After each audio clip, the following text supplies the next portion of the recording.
Pnawn da. Helen dwi. Am dri. Gwers da tri. Un bwr glaw. So I hope that the sound is going to be okay today. Heddiw, dwi adolygu. Adolygu is to revise. And so to do that, I've got some help. Dyma Danny. Oh, eistedda. Oh, diolch yn fawr.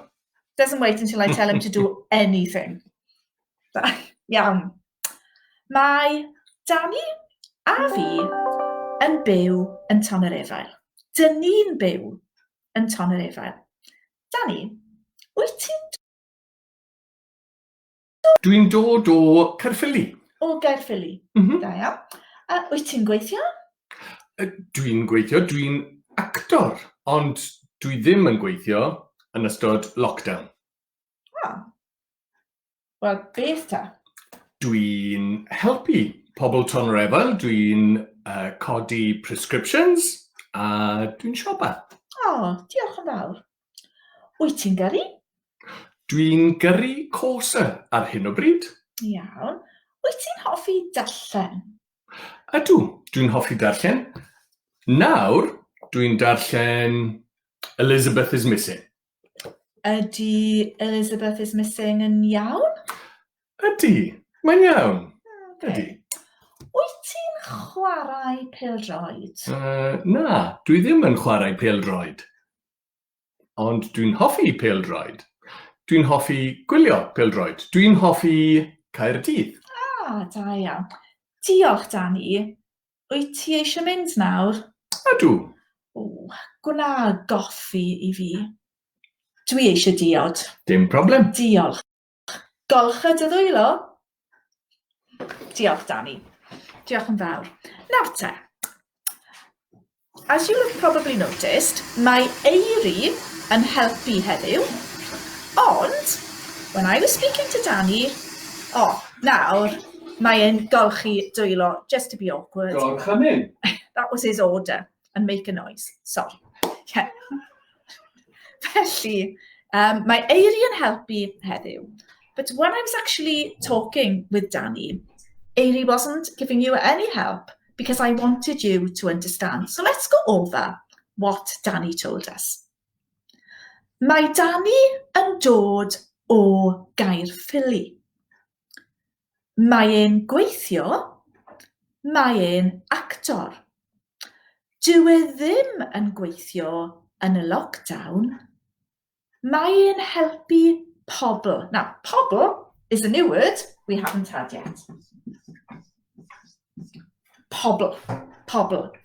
But you've definitely heard this word on our lessons. You've probably seen the word before. Pobl y cwm, the people of the valley. Pobl sounds like people. So, dyw Danny ddim yn gweithio yn y lockdown. Mae e'n helpu pobl. Mae e'n codi prescriptions ac mae e'n siopa. Nawr te, this week we learned the command coda, codwch, which I was saying was get up. And it can also mean to pick up. Really handy word, codi. So mae e'n helpu pobl yn Llun-Gwener, mae e'n codi prescriptions ac mae e'n siopa. Mae e'n gyrru corsa, mae e'n hoffi darllen, mae e'n darllen Elizabeth is Missing, mae Elizabeth is Missing yn iawn. Ac mae e'n hoffi pêl-droed, dyw e ddim yn chwarae pêl-droed. Mae e'n gwylio pêl-droed, mae e'n hoffi Caerdydd. Right, nesa, because you haven't said anything yet today, you're going to answer my questions about Danny. Ydy e'n dod o Llun-Gwener?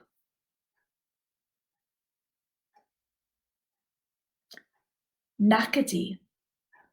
Dyw e ddim yn dod o Llun-Gwener. Mae e'n dod o Gaerffili. Ydy e'n gweithio?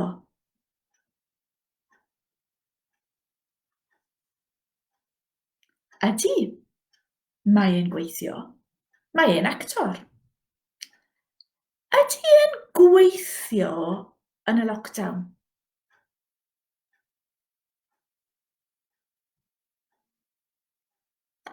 Nac ydy. Dyw e ddim yn gweithio yn y lockdown.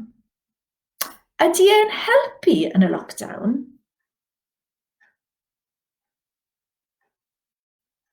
Ydy, mae e'n helpu. Mae e'n helpu pobl tonorefail.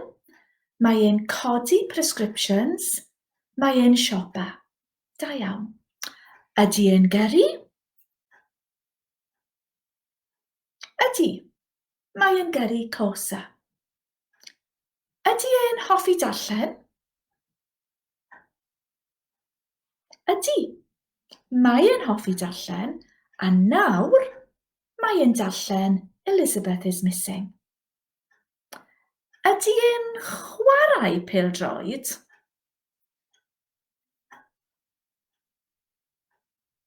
Nac ydy. Dyw e ddim yn chwarae pêl-droed. Ydy e'n gwylio pêl-droed? Ydy, mae e'n gwylio pêl-droed. Iawn? How did you get on? Because we have those things for a few weeks. So if you're a bit rusty, remember to go over the lessons. But how about answering the same questions about yourselves? Dych chi'n dod o Donerefail, or the more friendly? Wyt ti'n dod o Donerefail?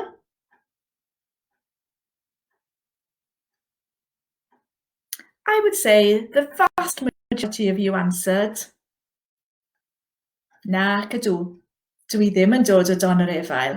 But maybe some of you, Maureen Harris, said, ydw, dwi'n dod o Donerefail. One or two. Da iawn. Wyt ti'n gweithio?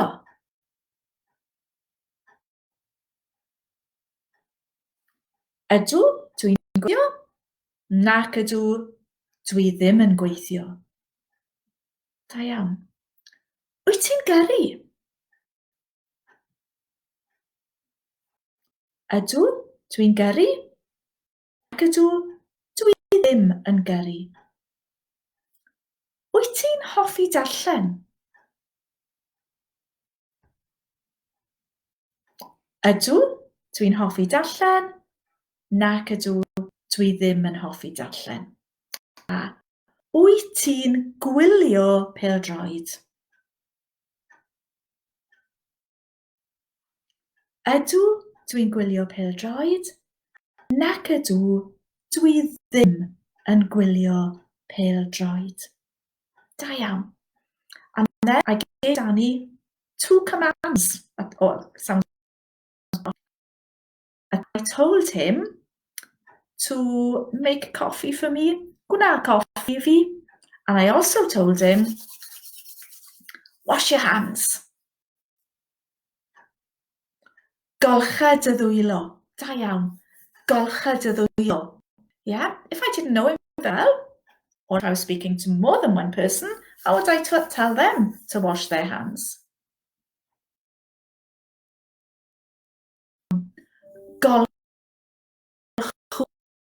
So this week we've been doing the commands, yeah? The friendly, the T version, coda, eistedda. I told Danny at the beginning, eistedda. Or when we're speaking to more than one person, codwch, eisteddwch. And the ones which were a little bit different was go with the T form, cer, and the chi form, ewch, and do or make, gwna, and the chi form, gwnewch. So, dydd Gwener, it's Friday. Dim dosbarth, dydd Sadwrn, dim dosbarth, dydd Sul. I'm taking a break now until dydd Llun, but remember, over the weekend, gwnewch e gore. Look at our online resources, Llun-Welsh.Cymru. The present tense is in units 1 to 8, and then the commands are in unit 21. But over the weekend, gwnewch eich gorau, and I'll see you dydd Llun. Diolch, Annie. Hwyl!